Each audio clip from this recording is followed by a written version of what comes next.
नमस्कार, जनता टीवी देख रहे हैं आप। मैं आपके साथ दीक्षा शर्मा। मैं हूं आपके साथ अमन त्रिपाठी। बुलेटिन में बात होगी कुछ अहम खबरों की। भारतीय प्रवासी दिवस के मौके पर सीएम धामी ने बधाई दी है। उन्होंने एक्स पर पोस्ट करते हुए क्या कुछ लिखा, आपको दिखाते हैं। सीएम ने लिखा, अपनी मेहनत, समर्पण और साहस से विश्व भर में भारत की संस्कृति, धरोहर और गौरव को उच्चतम स्थान दिलवाने वाले समस्त प्रवासी भारतीयों को भारतीय प्रवासी दिवस की हार्दिक बधाई। आप सभी प्रवासी बंधु भारत के ब्रांड एम्बेसडर की तरह कार्य करते हुए विदेशों में रहकर न केवल अपने देश का नाम रोशन कर रहे हैं, बल्कि वहां के समाज और संस्कृति में भी सकारात्मक बदलाव ला रहे हैं।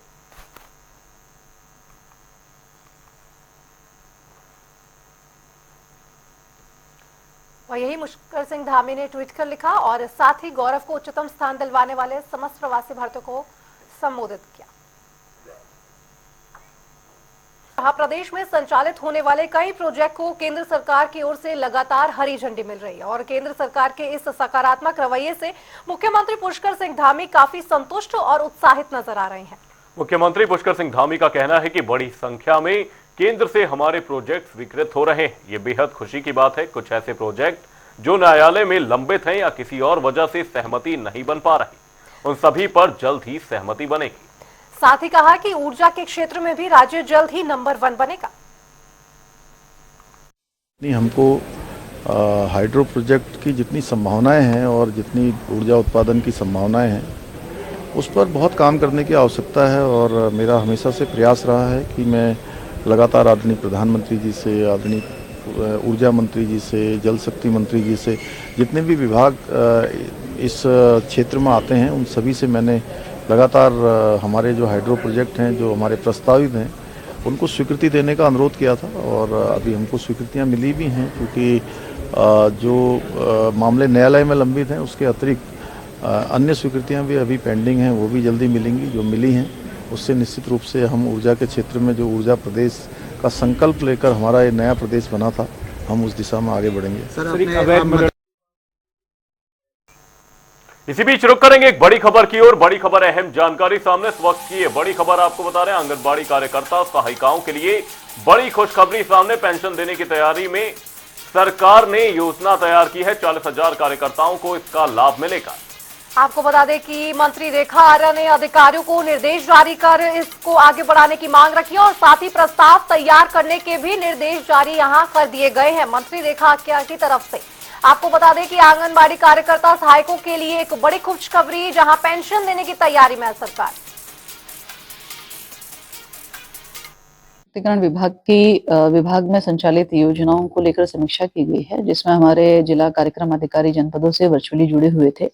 जिसमें हाल ही में हम लोगों ने जो ग्रामीण क्षेत्र में हमारी आंगनबाड़ी कार्यकर्ती हूँ, हमारी सहायिकाएं हूँ, लगभग 7,000 पद जो है उसके सापेक्ष जो है कितने आवेदन किए गए हैं, इसकी समीक्षा की गई है। जबकि आवेदन की अभी अंतिम तिथि 31 जनवरी तक है। तो अभी जानकारी दी गई है कि लगभग 20,000 लोगों ने जो है 7,000 पदों के सापेक्ष आवेदन कर चुके हैं, जिससे ये प्रतीत होता है कि आंगनबाड़ी कार्यकर्ती अथवा सहायिका की रूप में सेवा करने के लिए महिलाएं लगातार जो है तत्परता के साथ में जो है उसके लिए इच्छुक हैं, जो कि मैं समझती हूँ कि बहुत स्वागत योग्य प्रतीत होता है। और इसके साथ ही नंदा गौरा योजना की भी समीक्षा की गई है कि नंदा गौरा योजना, जिसमें अभी तक हमारे लगभग 36,046 हमारे पास में अब तक आवेदन पहुंच चुके हैं। और लगातार इस बात का भी एक दबाव बन रहा है कि अभी भी बहुत सारी बालिकाएं ऐसी हैं जिन्हें कि अभी आवेदन नहीं कर पाए हैं और जो समय सीमा बढ़ाए जाने का अनुरोध कर रहे हैं। तो नंदा गौरा योजना के लिए फिलहाल 15 तारीख तक आवेदन, यानी कि एक हफ्ते, आज से लेके एक हफ्ते का समय जो है वो एक्सटेंशन करने का निर्देश विभाग के अधिकारियों को दे दिया गया है, ताकि हमारी शेष लड़कियां जो कुछ रह गई हैं वो समय पर आवेदन कर पाएं। इसी खबर पर तमाम जानकारी के साथ हमारे सहयोगी यशराज आनंद हमारे साथ जुड़े हुए। यशराज, मंत्री रेखा आर्या ने मीडिया को संबोधित किया। इस दौरान पेंशन की बात करती हुई नजर आई, जो कार्यकर्ताओं और साथ ही जो आंगनबाड़ी सहायिकाएं हैं उन्हें फायदा होता हुआ नजर आएगा। क्या कुछ बड़ी बातें इस प्रेस कॉन्फ्रेंस के माध्यम से रही? जी बिल्कुल, मैं बताना चाह रहा हूँ कि रेखा आर्या ने बहुत बड़ी बात की, आंगनबाड़ी और सहायिका सेविका को पेंशन देने की तैयारी की बात कह रही है। वहीं मुख्यमंत्री पुष्कर सिंह धामी के विजन को आगे बढ़ाते हुए लगातार देखा यह काम करते हुए नजर आ रही है। वहीं मैं आपको बताना चाह रहा हूँ कि विभागीय मंत्रियों ने अधिकारियों को इस प्रस्ताव को तैयार करने के दिशा निर्देश भी दिए हैं। वहीं अधिकारियों के साथ बैठक में आंगनबाड़ी महिला साथ योजनाओं की समीक्षा बैठक भी की गई है। आपको बताना चाह रहा हूँ कि जल्द ही हजारों आंगनबाड़ी कार्यकर्ताओं और सहायिकाओं को पेंशन का तोहफा मिल जाएगा। सरकार आंगनबाड़ी कार्यकर्तियों को रिटायरमेंट के बाद पेंशन देने की तैयारी कर रही है। वही महिला सशक्तिकरण एवं बाल विकास मंत्री रेखा आर्या उच्च स्तरीय बैठक में अधिकारियों को जल्द से जल्द इसका प्रस्ताव तैयार करने वाले दिशा निर्देश जारी है। प्रदेश में अभी तक 40,000 आंगनबाड़ी और सहायिका कार्य कर रही है, जबकि कुछ पदों पर नियुक्ति की प्रक्रिया भी चल रही है। वही उत्तराखंड सरकार पहले से ही आंगनबाड़ी कार्यकर्ती और सहायिकाओं को बढ़ा हुआ मानदेय दे रही है। अब सरकार आंगनबाड़ी कार्यकर्ती और सहायिकाओं को रिटायरमेंट के बाद सामाजिक आर्थिक सुरक्षा के मंदिर बदल पेंशन देने की तैयारी कर रही है। वही मुहिम बहुत बड़ी मुहिम मानी जा रही है। लगातार आंगनबाड़ी कार्यकर्तियों की मांग भी थी कि उन्हें पेंशन मिले और साथ ही ये मांग थी कि उनको पदोन्नति की ही दी जाए। वही मैं बताना चाह रहा हूँ अधिकारियों के बाद भी उनको पेंशन देने की बात की जा रही थी। वही मंत्री रेखा आर्या ने बैठक में कहा कि प्रदेश जो उत्तराखंड अभी रजत जयंती वर्ष मना रहा है और इसमें महिलाओं को सशक्त करने की दिशा में कदम मुझे अहम कदम साबित होगा। वही बैठक में अधिकारियों की इस योजना के संचालन को भी 3 संवादित प्रारूप भी प्रदर्शित किए, जिनमें से किसी का चयन कैबिनेट में किया जाएगा। और वही बैठक में मंत्री ने ग्रामीण क्षेत्रों में आंगनबाड़ी कार्यकर्तियों और सहायिकाओं की 5,038 पदों पर चल रही भर्ती प्रक्रिया के प्रगति की जानकारी ली।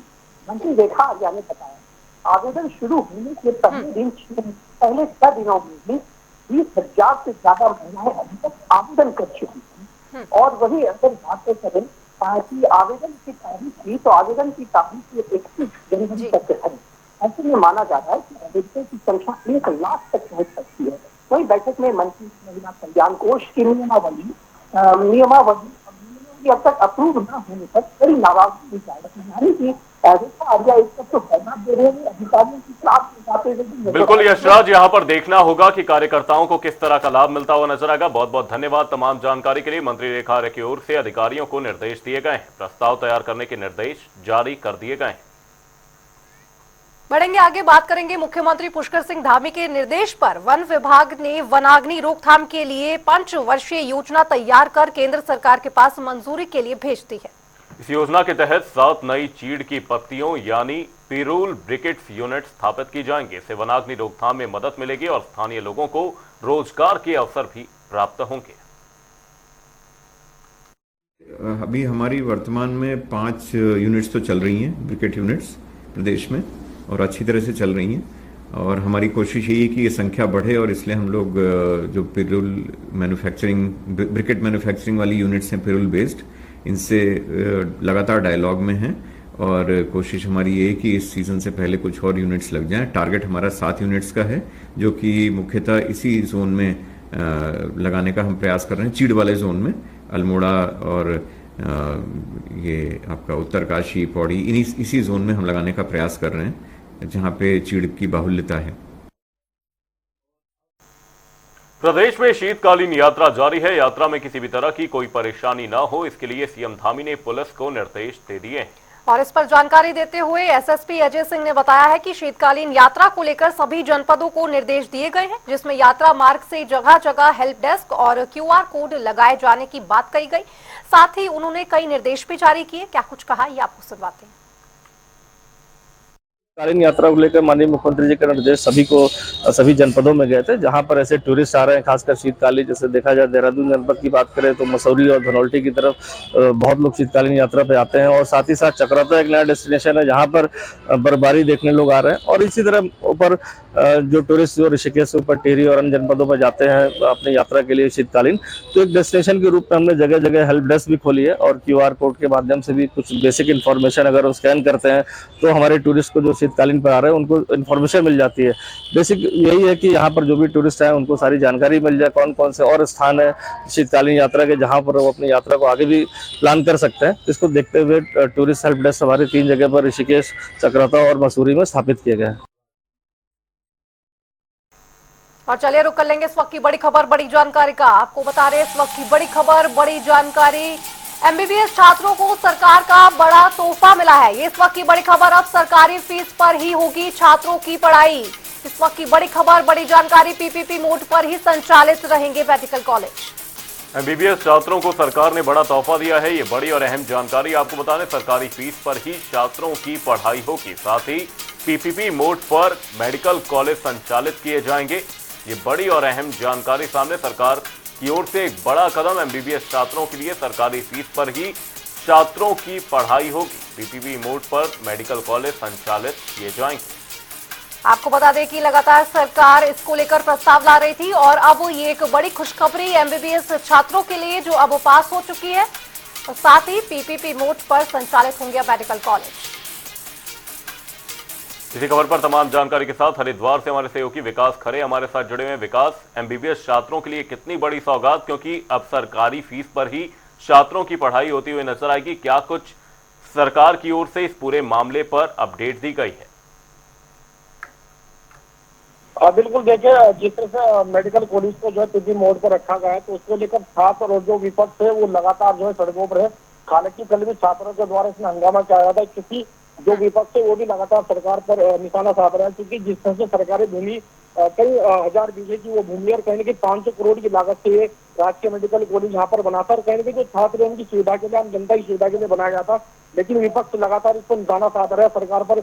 वो कह रहे हैं कि जिस तरह से प्राइवेट अब जो है राज्य हॉस्पिटल को देगा, तो कहीं ना कहीं जो फीस है, जो छात्रों की फीस है वो भी यहाँ पर बढ़ाई जाएगी और जो ट्रीटमेंट है उसका भी बढ़ेगा। तो ऐसा आम जनता ने साफ तौर से आक्रोश यहाँ पर देखने को मिला है। लेकिन सरकार ने साफ तौर से हवाला देते हुए कहा है कि पीपी मोड पर जो है कई सुविधा इसमें जो रखी जाएगा, लेकिन जो छात्रों की फीस है वो भी नहीं बढ़ाई जाएगी। लेकिन छात्र इस बात का विरोध करेगी, इस साल की जो फीस है वो जो है सरकार के अनुसार लेगी, लेकिन जो अगले साल की फीस वो कहीं ना कहीं प्राइवेट हॉस्पिटल अपनी ओर से लेगा। तो उसमें लेकर कहीं ना कहीं आक्रोश जो छात्र है वो लगातार सड़कों पर दिखाई दे रहे हैं। अमन, बहुत बहुत धन्यवाद विकास, तमाम जानकारी के लिए। पीपीपी मोड पर मेडिकल कॉलेज संचालित किए जाएंगे। हरिद्वार से ये बड़ी जानकारी सामने। एमबीबीएस छात्रों को सरकार का बड़ा तोहफा मिला है।